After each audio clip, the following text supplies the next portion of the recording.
Наш денешен гостин Александар Николовски, подпредседател на ВМРО-ДПМНЕ. Добре дојавте во Слободен печат. Добре најдов и благодарам на поканата. Подготвени за избори, бе?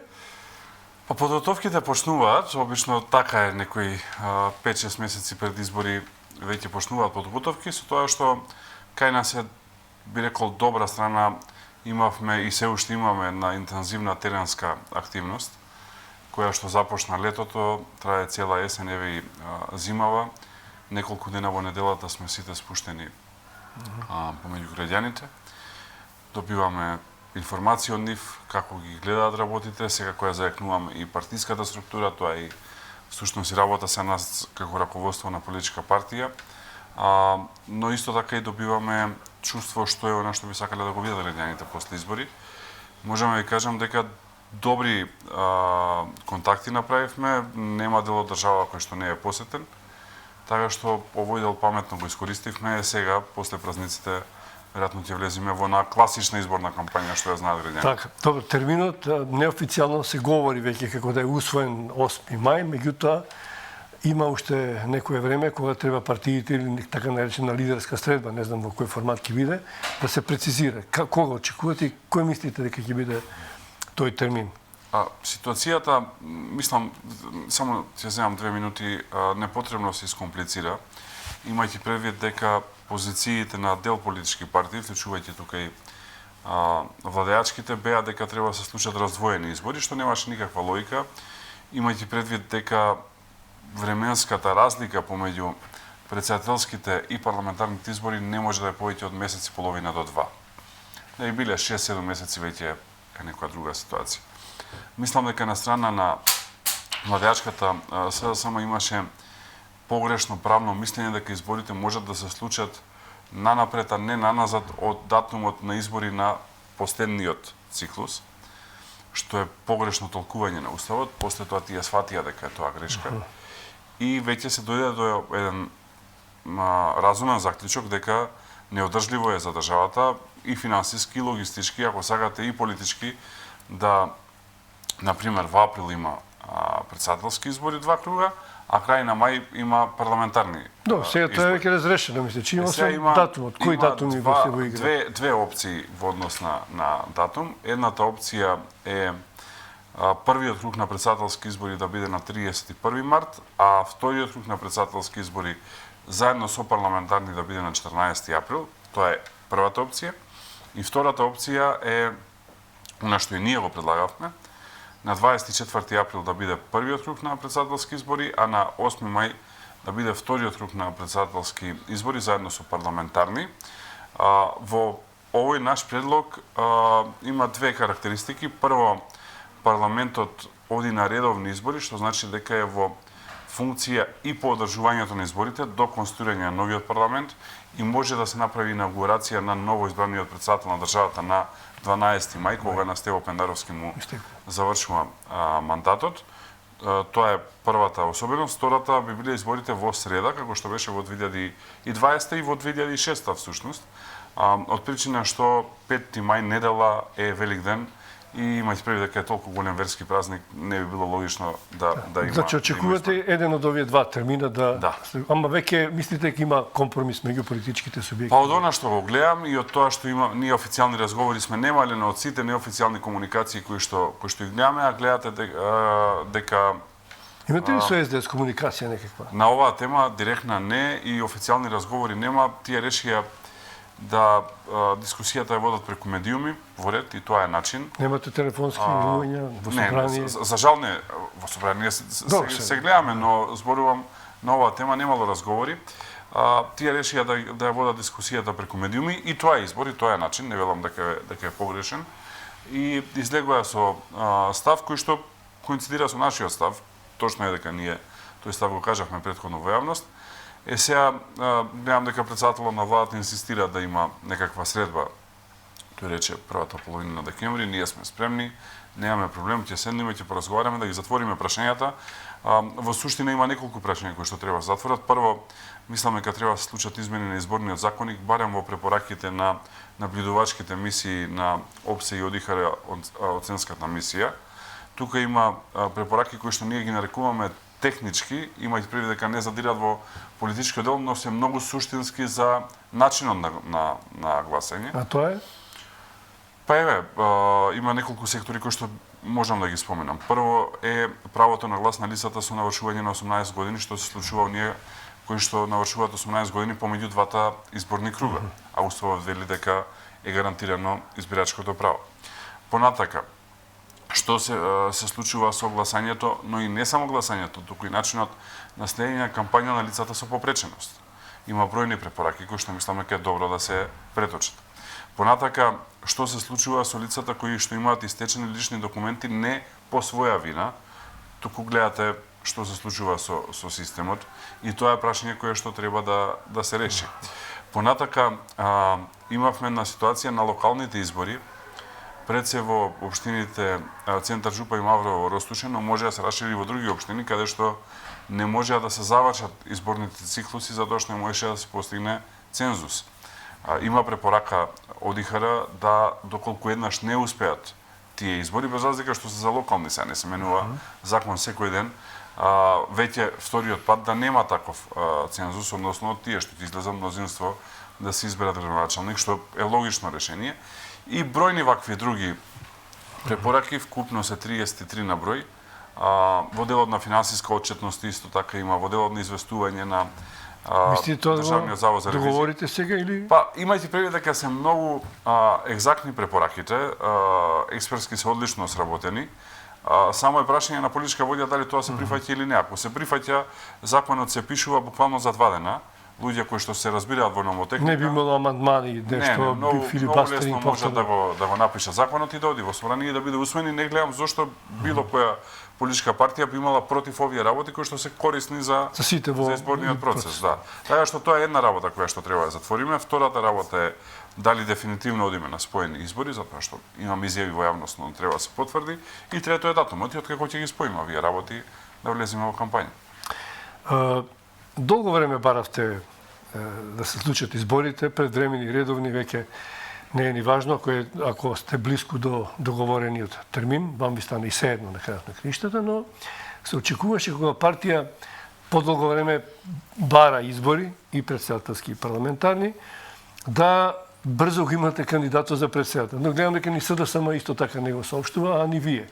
Близко ли сте до избор на свој кандидат за претседател? Да почнеме со овие избори. Да, нашата идеја е, доколку се тоа што го зборувавме претходно се потврди, во тек на месец јануари да одржиме конвенција за избор на кандидат за претседател.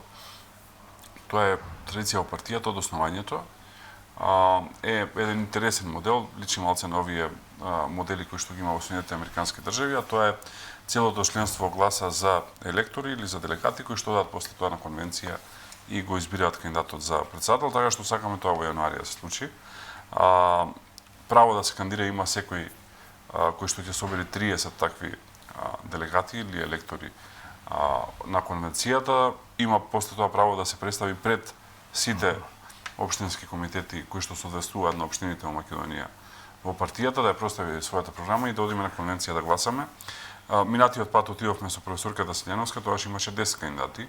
Имаше кандидати кои што освојат добар број на гласови.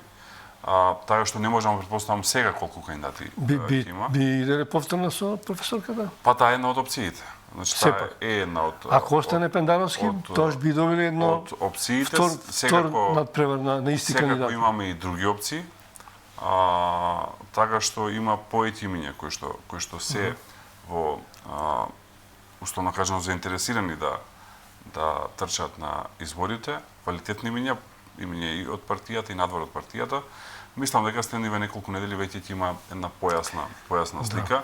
На крајот на денот секако треба и тие имиња да кажат дали се спремни да се натпреваруваат или не. Така што веројатно кога ќе излезе на пократка листа ќе можете и нив директно ви прашате дали се расположени или не. Чисто вака од љубопитност, ако професорката прифати повторно да биде, ако од СДС повторно го кандидираат Пендановски, сега да кажем би добиле втора битка на 20 кандидати. А мислите дека зошто мислите дека овој пат вашиот кандидат би победил? Дали е тоа дел од вашата стратегија да имаме заеднички избори, дека преку предноста што според анкетите ја имате како партија, дека би го протуркале на некој начин и председателскиот кандидат? Мислам дека е прерано да сега зборуваме за кандидати од двете страни. Гледам дека, како што и сам кажавте, и во СДСМ се уште немаат одлучено и таму има повеќе имиња кои што барем во јавност циркулираат. Сега не знам како е внатре, јас не сум дел на таа политичка партија, но ние сме апсолутно убедени во победа на претседателските избори и ако сакате да ви кажам отворено, нашиот поглед на работите е дека нас како политичка партија повеќе ни одговарат раздвоени избори, ако зборуваме само како политичка партија, од причина што очекуваме нашиот претседателски кандидат да победи на претседателските избори или да води убедливо доколку не успеат, доколку нема цензус, што ќе влез во убедлива победа на парламентарни избори, затоа што ќе се случи едно силно деморализирање. Ма тоа и СДС го сметаше така. Да, ма гледате дека се откажуваат. Сега, зошто ние сметаме дека е добро да има споени избори? Прво, не можеме да мислиме само на себе, треба да видиме и состојбата во државата. Неодржливо е за државата 6 месеци да е замрзната и да е блокирана на сите возможни полиња, да нема никаква активност во ваква криза и предизвици кои што не се далеко од нас. Имаме две војни на воздушно час до час и половина од Скопје. Тоа е првата причина. Втората причина, енергетски прашање како ќе изгледа следната зима. Не може неподготвени како држава да влеземе. Тоа е решено. Третото прашање, можеби најбитното, е имаме една несретна формулација во нашиот устав дека за да се избере претседател во вториот круг на гласање треба да излезат најмалку 40% од запишаните избирачи, што во Македонија ќе станува се потешка операција, имајќи предвид дека веќе во моментов бројот на запишани избирачи и бројот на активно население во Македонија е горе-долу изедначен, а во тоа активно население секако ги имате и младите до 18 години кои што немаат право на глас. Зошто е тоа така? Едноставна е причината, имаше во минатото бројни теории на заговор кои што не излегоа вистините, а тоа е дека Македонија има огромна диаспора, а секој кој што поседува македонско државјанство има право да гласа доколку моментот се затече во државата и мора да го има на списокот. И сега вие едно е да броите 40% од активното население на терен, а друго е да броите 40% од вкупниот број на државјанства кои што Македонија како држава ги има издадено. Бројот на запишани избирачи во Македонија на последните избори, сега не знам како ќе е на овие, беше 1.820.000.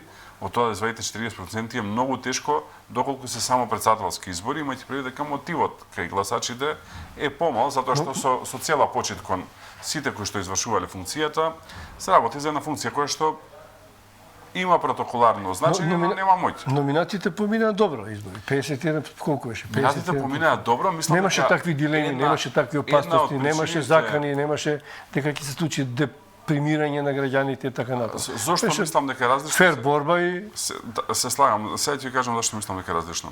Тие избори во првиот круг завршија 0-0, односно гласовите... Блиска беше разликата. 2-3 разлика беше на тогашниот кандидат Пендаровски и тогашната кандидатка Силјановска беа горе-долу исти и двата кандидати влегоа со силен мотив во вториот круг. Секако тука беше и Бледи Мрека кој што си освои определен број на гласови. Во оваа ситуација сега според сите релевантни истражувања на јавното мислење, разликата помеѓу нашиот кандидат кој да е и кандидатот на СДСМ кој да е ќе е значајна. Што ќе постави прашање дали прво ќе имаат мотив избирачите во втор круг да излезат и да гласат, и второ, што ќе случи со втората најбројна заедница во Македонија, тоа е албанската заедница, која што мислам дека ќе е толку голема разликата во прв круг што нема да може да одлучува во вториот круг. Тоа се претпоставки, никој не може да знае дека ќе така, ама политика водите најчесто на претпоставки и во услови кога за месец и пол треба да имате парламентарни, логично, разумно е да кажеме да ги споиме. И гледам дека се оди натака и добро е што се оди натака, за да не ја ставаме државата во ризик. Дај Боже 70% излезност да има, добро ќе е за сите, но мора ги антиципирате и проблемите со цел да нудите зрели решенија. И тука и со ова ќе завршам. Мислам дека на Македонија и се случуваат разни циклуси во политиката во минатото. Ова што го гледам сега од граѓаните е бараат стабилност и бараат зрелост од политичарите и во носењето на одлуки, што треба да го препознаеме и на тој начин да одговориме, затоа што на крајот на денот тие не бираат, а не ги бираме ние нив. Добро, ќе биде како што ќе биде. Сепак вие според јавните искажувања и ваше и на вашите представници, особено на вашиот лидер, а и сите партии веруваат во победа. Не пропуштате во јавни настапи да кажете дека според анкетите имате предност пред Социјалдемократскиот сојуз, но тие слушнаме дека можеби ќе имаат кидат со заеднички листи на фронтот за Европа. Вие ќе настапувате, претпоставувам, сами.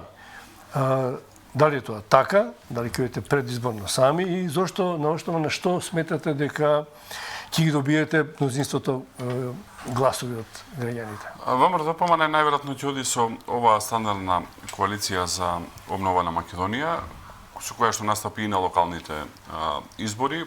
Очекувам со мали модификации да е истиот збир на политички партии.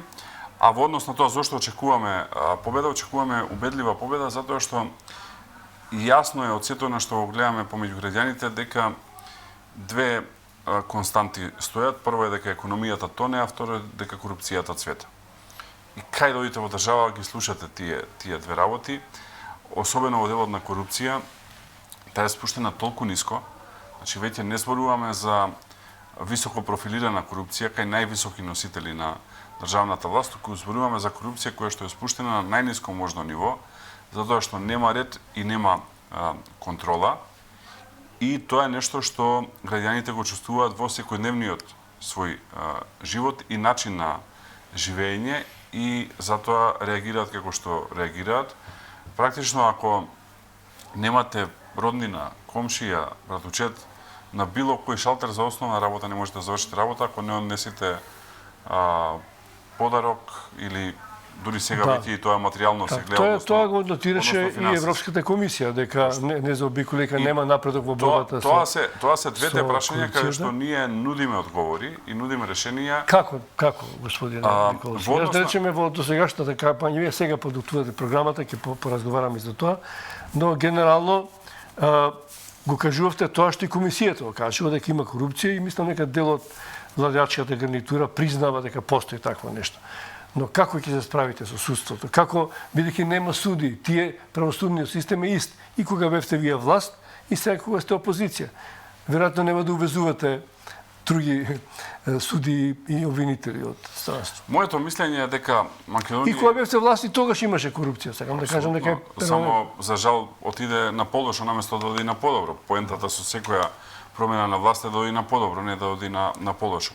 Јас мислам дека Македонија има и добри закони и добри институции. Не мислам дека треба да се носат нови закони, нити мислам дека треба да се менуваат или создаваат нови институции. Тоа би било губење време. Мислам дека треба да се остави простор на институциите да работат по закон, со јасно таргетирање на, по моја проценка, 10 до 15% корумпирани во секоја институција.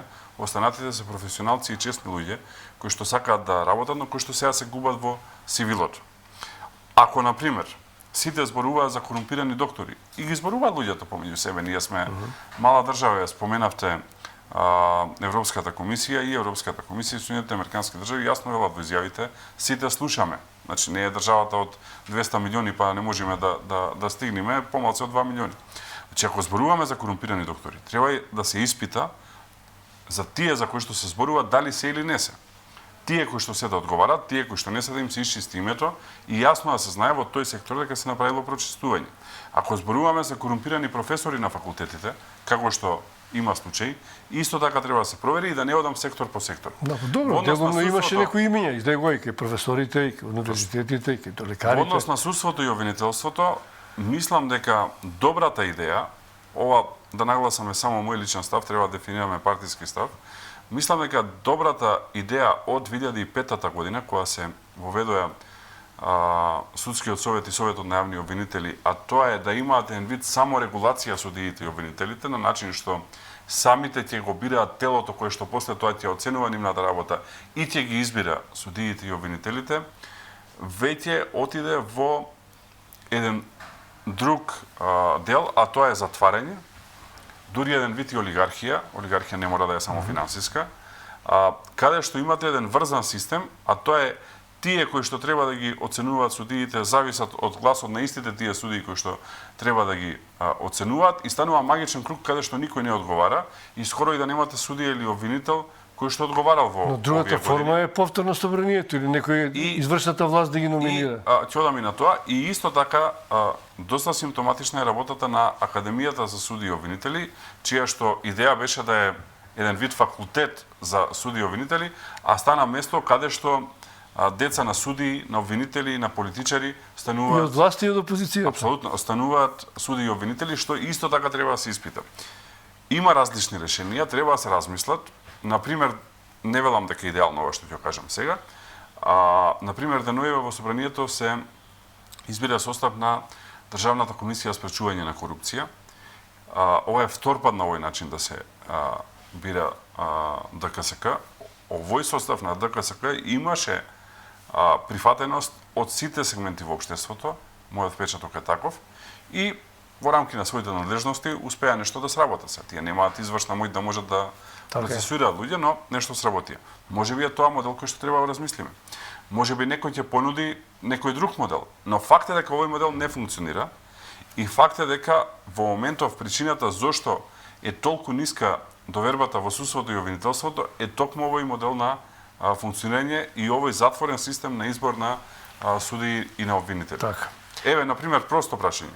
Имате стручен соработник на некој судија, кој што работи 30 години таму, кој што се знае во системот, не може да биде избран, затоа што пред 30 години имал 7-9 просека, немал 8, колку што пишува во законот, и не може да заврши академија, а сега доаѓаат од, се шокирав од бројката, Македонија има 33 универзитети, најчесто приватни, доаѓаат од тие универзитети со 10-0 сите, а знаат 1/10 од овој што има 7-9 просек и 30 години работи стручен. И са мора ни овие работи да ги отвориме и јавно зборуваме за нив. Господине Николски, да не остане заборавено, бидејќи се влеговме во она за што вие најмногу се залагавте за изборите, до пред тоа најмногу се говореше за уставните промени како приоритетна задача на државата, на сите партии или барем на владачката гарнитура. За ВМРО ДПМН не беше тоа најбитен проблем, барем не во последниве месеци, иако кога беше договорено имаше и реакција од вашата партија, се разбира. Мислам дека на пошироката јавност, или барем мене ми остана малку нејасно зошто не сакате да го направите тој чин и што всушност подразбирате под таа синтагма бугарски диктат. Разбирам дека не сакате од некој причина дека е тоа бугарски диктат, тоа значи дека ако престане да биде бугарски диктат, дека ќе гласате за таквите уставни промени. Зошто велиме бугарски диктат? Прво, ако видите целиот договор кој што власта реши да го крсти како француски предлог, иако јас често и во разговор еве и со францускиот амбасадор тука во државава, самите тие се спротивставуваат на таа идеја и сметаат дека им е претседателството злоупотребено, ако сакате, и кога се донесе, веќе не беше Франција представач, во јули месец се донесе, тие беа до јуни. Ако видите предлогот, ќе видите дека е целосно асиметричен, односно предлогот има само што добива Бугарија, а нема ништо што добива Македонија. И затоа ние велиме дека е диктат. Второ, според сите сознанија кои што ги имаме, се работи за предлог кој што е директно усогласуван помеѓу двете влади. Не се работи за нешто кое што е напишано од трета страна, па дадено, па усвоено, туку напротив е усогласувано од двете влади, ние излегувавме за ова и во јавност, на средби кои што не беа транспарентни, не беа јавни. Се во такви услови, владата прифатила диктат, велиме бугарски затоа што е комплет во корис на Бугарија, според кој што диктат Македонија има два избори. Или никогаш да не стане членка на Европската унија, или да стане членка на Европската унија со променета историја, со јазик за кој што ќе признае дека има бугарски корени и со народ за кој што ќе признае дека пред 44-45 не постоел. Затоа што ако ја видите јасно преговарачката рамка, ќе видите дека таму само за Македонија се поставени услови кои што за ниедна друга земја која што преговарала или преговара со Европската унија ги нема, а тоа е покрај преговори за легислативата на Европската унија или аки комунитер, треба да се преговара за спроведување на протоколите кои што ги носат владите на Македонија и Бугарија врз основа на договорот за добрососедство и пријателство од 2017 кој што не е ни за добрососедство ни за пријателство и работата на историската комисија каде што нашите историчари преговараат со пиштол на глава.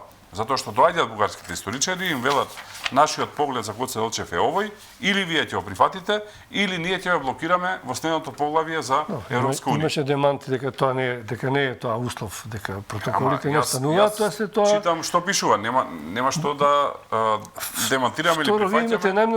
Кога ќе отворите преговарачката рамка, во воведниот дел на преговарачката рамка, го пишува ова што ја кажувам. Но вие знаете каква беше претходната преговарачка рамка и имате најмногу искуство и најмногу ги гледавте предлозите од Бугарија кои што беа тотално неприфатливи. Беа сосема неприфатливи. Значи се дојде до некакво компромисно решение што на Македонија дава шанса да почне. Дали ќе заврши? Секогаш постоела дилема дали ќе заврши и кога. Не мислам дека е. Но знаете кога ќе влезете во базен, вие мора да влезете за да научите да пливате. Не може да не влезете мислејќи дека ќе се удавите, дека ќе ви изедат ајкули. Значи мора да почнете некој процес не од други причини, мој личен став е токму за тоа што вие како партија имате најголеми забелешки на оваа влада, корупција и така натаму.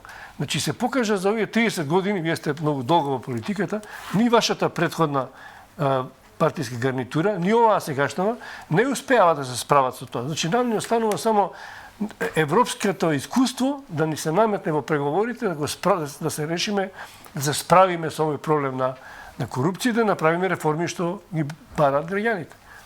Два сегменти имаш, ќе пробам двата. Прво, добра ви е метафората со ајкулите, се слагам, но ако вие видите дека базенот е полн со ајкули, тогаш е многу известно дека ако скокнете во него ќе бидете изедени. Ние сега гледаме дека е полн со ајкули. Тоа е нешто што го читаме кога ќе отворите преговарачката рамка, во првите 5 страни во воведот го пишува ова што го зборувам. Во однос на корупцијата, јас стојам позади ова што ќе го кажам и го кажувам од 2018 до денес без престан. Основна причина зошто Македонија не почнува преговори со Европската унија е затоа што неколку големи земји членки на Европската унија минус Германија мислат дека државата не е спремна пред се во делот на борба со криминал и корупција. И затоа не се прави притисок врз Бугарија. Затоа што да не се лажеме. Ако сакаат да направат притисок врз Бугарија, проблемот ќе се реши за едно предпладне или едно попладне. Ма зошто да направат? Членка на ЕУ, зошто би ја притиснали Бугарија? Па ние сме надвор од дворот, ние не сме во базенот, со ајкули. Сега ќе ви кажам со примери. Прво, такви притисоци се прават и во моментов. Завчера, председателот на Европскиот совет отиде во Будимпешта да се види со премиерот на Унгарија, за да преговара со него на кој начин Унгарија би дозволила Украина да почне преговори со Европската унија. Не видовме дека председателот на Европскиот совет или председателката на Европската комисија било кога во овие години на блокада веќе 3,5 од страна на Бугарија отидеа во Софија да разговараат на кој начин Македонија би почнала преговори со Европската унија. Само секунда да прекинам. Ако сте фер, вие сте членка на ЕПП. Така, на Европската. Да. Ни вашите, како да кажем, партнери исто така не го направија притисок во Бугарија. Тоа е дел од истата структура. Сега, затоа што и тие гледаат дека криминал и корупција има, не исто се враќа. Ама не притискаат во Бугарија. Па не притискаат од ова што ја кажувам. Тие не сакаат да притискаат затоа што мислат дека Македонија не е спремна за почеток на преговори, а мислат дека не е спремна за почеток на преговори заради високо ниво на криминал и корупција. Јас 2018 пролетта излегов, тоаш мирисеше дека ќе се реши проблемот со Грција за името, како се реши е друго прашање. И уште тогаш реков, доколку остане ова ниво на криминал и корупција и да се реши спорот за името, Македонија нема почне преговори со Европската унија. На 17 јуни се потпиша Преспанскиот договор, на 29 јуни Европската унија стави вето. Се ми давте шлагбор добар. Сега, да одам на уште една поента, треба да ја знаат граѓаните. Само да привршуваме. Многу кратко. Во моментов членот 7 од основните документи на Европската унија се применува 2 пати врз Полска, еднаш врз Унгарија, ни еднаш врз Бугарија. Тоа мислам дека се кажува. Споменавте Преспанскиот договор, вашиот лидер во последното интервју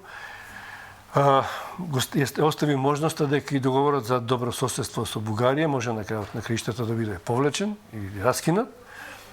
Дали спомнувајќи го Преспанскиот договор и промената на името, кое што долго време го иритираше македонскиот граѓанин, ве става во позиција да бидете ревизори на се што е достига направено вклучувајќи го и Охридскиот договор, референдумот за НАТО и така натаму.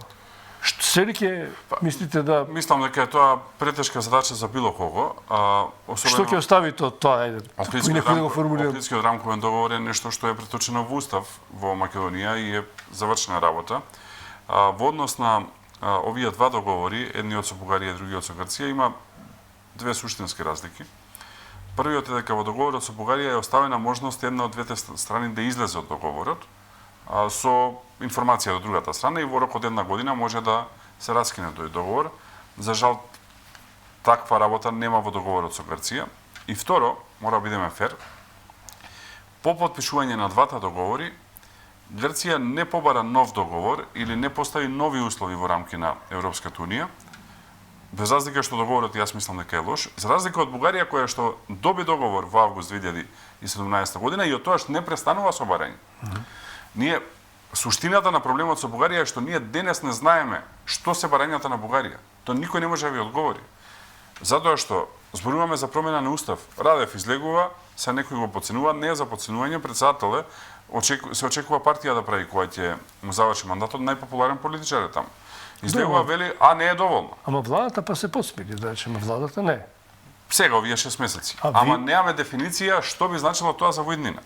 Значи, ние од бугарска страна немаме фер однос да кажа луѓе ова е нашето. Ви се допаѓа, не ви се допаѓа, можеме, не можеме и така натака, туку некако одат чекор по чекор, парче по парче, не можам да им ја разберам политиката. Ако мислат дека во 21 век ќе освојуваат држави е илузија, ако мислат дека во 21 век народ ќе менува национален идентитет е исто така илузија. Ако барате честност во изборите и кај ни, во политиките и кај нас, и политичките партии, сега правите и вие програмата, и СДСМ ја прави програмата, честно е тоа да се кажат позициите, не очекувам ни од било која партија да го направи тоа, бидејќи мислам дека се уште е рано за таков тип на демократија во Македонија, но можеби ќе дојде време кога, дури ако мислите да се зголеми данокот, дека тоа е ваш став, дека така ќе настапуваат политичките партии. Тогаш, што со оние граѓани кои што на социјалните мрежи генерално ги нарекуваат останатите северџани? Дали ако остане тоа, ќе останат тие северџани, нема се промени ништо. Тоа е, видете, тоа е незадоволство што ќе остане да тлее. Една поделба и поларизација која што настана во Македонија, многу несретна помеѓу македонскиот народ, помеѓу македонското ткиво, поврзана е со референдумот. За жал се случи што се случи со референдумот. Јас се уште од оваа дистанца не можам да разберам зошто на тој начин се водеше целиот тој процес. Па знаете, после тоа со гласањето во собрание и така натака. Така што тоа е нешто што го боли дел од македонскиот народ, но не мислам дека решението е други македонци да бидат условувани на начин на кој што вие споменавте. Ние сме премалци, треба да се обединиме и треба обединето да настапуваме, особено што сега имаме сакам да кажам, тие ќе очекуваат многу од вас. Сериозен идентитетски проблем имаме со Бугарија. Можеби некој го сваќа, можеби не, и тука разединети не можеме да направиме ништо. Скап експеримент ќе биде, но ќе го кажам.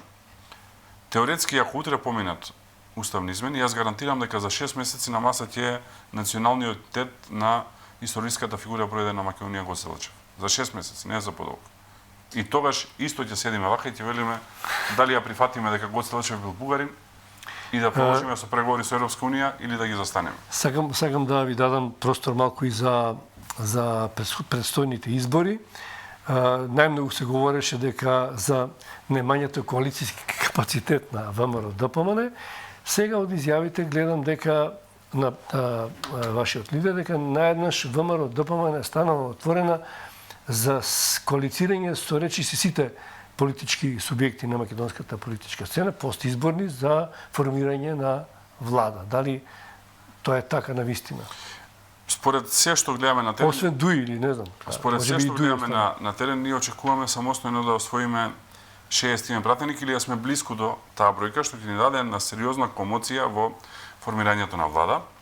После тоа, да, секако сме спремни да разговараме со сите оние кои што ќе можат да се најдат со нас во однос на концептите кои што ќе ги предлагаме. Но и вие со ним. Секако, но мислам, не сакам да звучи ова претенциозно, дека ќе ни е толку комотна позицијата што ние ќе ги диктираме условите. Јас секогаш реално зборувам. Видовте дека Можам со еуфемизам со сега да 60 одговорам да ви речам да, знаете повеќе од мене. Секогаш одговарам искрено и отворено, а тоа е дека позицијата која што сега ја има ВМРО, доколку се преточи во резултат на избори, ќе даде една огромна комоција во формирањето на идната влада, а тоа значи реализација главно, не велам на сите, но главно на визиите кои што ВМРО ќе ги представи пред гласачите. Ама видовте дека со 60 и нешто тешко се владее.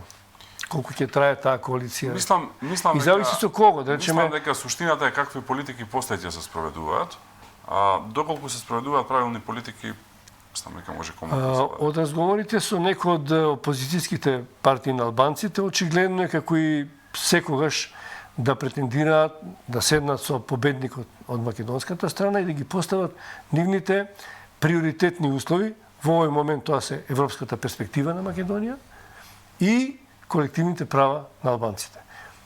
Јас не гледам дека ВМРО-ДПМН е подготвена да преговара со нив на овие две главни теми и дека се наоѓате во една ситуација што мене ми е малку позната од времето на Груевски, дека со економски мерки ќе се решаваат и овие меѓунационални и видовни прашања за државата. Во однос на европската перспектива, тука мислам дека многу лесно ќе се најдеме ако наистина ќе ја гледаме работата. Па што поскоро да се донесат уставни имени да почнеме. Пар така јас. Ако сме спремни да чистиме криминал и корупција, ако сме спремни заедничко обединението да настапиме пред Бугарија и да кажеме, видете, вие барате 750 луѓе кои што се декларираат како Бугарија влезе во македонскиот устав, а не дозволувате стотици илјади македонци едно здружение да формираат. Ако направат Бугарија, значи ние кажуваме, она што треба Бугарија да го направи е да покаже добра волја дека и тие се спремни да ги поштуваат своите обврски. Има 14 пресуди на Европскиот суд за човекови права, ние велиме ајде за почеток 3 нека чекаме годинава да се случи тоа. За жал гледате дека немаат намера да направат таква работа.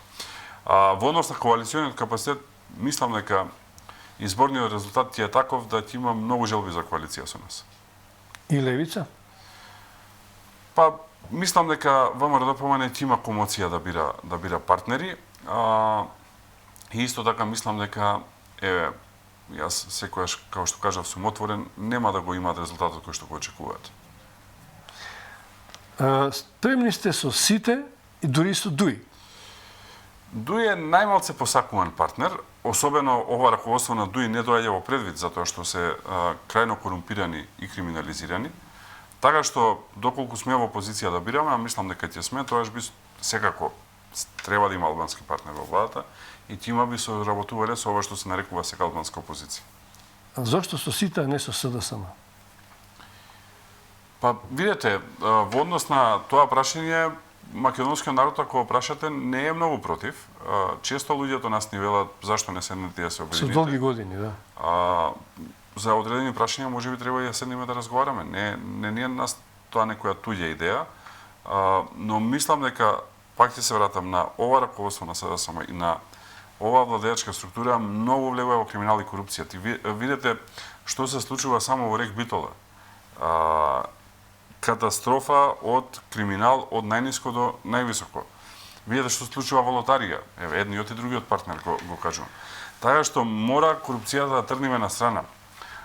Народот очекува обединување по однос на националните прашања. Дел политичари во минатото од двете структури очекувале обединување за неказнивост.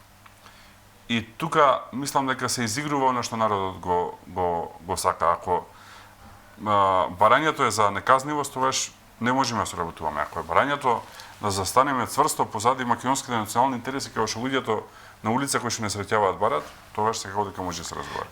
Ќе завршам со едно релативно лично прашање до вас. Од 20 години сте во политиката, бевте најмлад пратеник, но преку вас се прекршува дел од владењето на ВМРО-ДПМН и дел во опозиција. Да не бидам циничен, но уште малку би бил егал колку време сте били на власт, уште малку толку ќе бевте и во опозиција, зависи сега од овие избори како ќе поминете. Бевте со Груевски, сега сте со Мицкоски, и ако дојде до мали или поголеми искричења меѓу овие двајца, кое време ви е помило, кога бевте власт или кога бевте опозиција ви лично? Јас втор пат сум во опозиција и често се шалам со пријателите во политичката партија дека имаат голем хендикеп што не знаат претходно како било во опозиција, односно се прв пат опозиција. Сега ако секоја политичка партија се бори да дојде на власт и да реализира проекти, мислам дека моето време, времето на овој тим, времето на председателот на партијата Мицкоски допрва доаѓа, имаме многу што да покажеме и со нетрпение чекам да добиеме можност. Јас во претходната влада бев само пратеник, немав извршна функција да можам да покажам што можам да направам. Сега мислам дека ќе имаме една друга позиција, но па времето во опозиција создава едни такви релации внатре во политичката партија кои што траат за цел живот. Например, пријателствата кои што јас сум ги создавал во период кога ВМРО-ДПМН не беше во опозиција минатиот пат, 2002-2006, се пријателства кои што и денес траат. Има едно правило непишано во Македонија, обично се гласа против, а не за.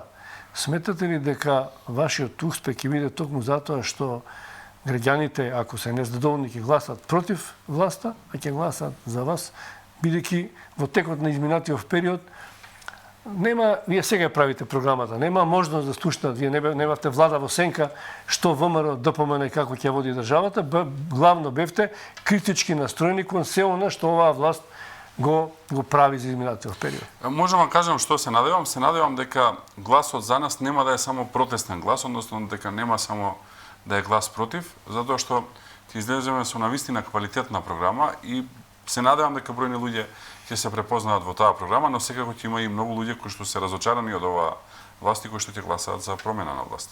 Дали следното наше интервју вие ќе бидете министер или некоја друга функција? Па со Господ напред, секако очекувам да победиме, ја формираме влада и секако јас очекувам да сум дел од таа влада на која позиција ќе се договориме со мандатарот. Благодарам што сте гостин во Слободна преча. Беше задоволство.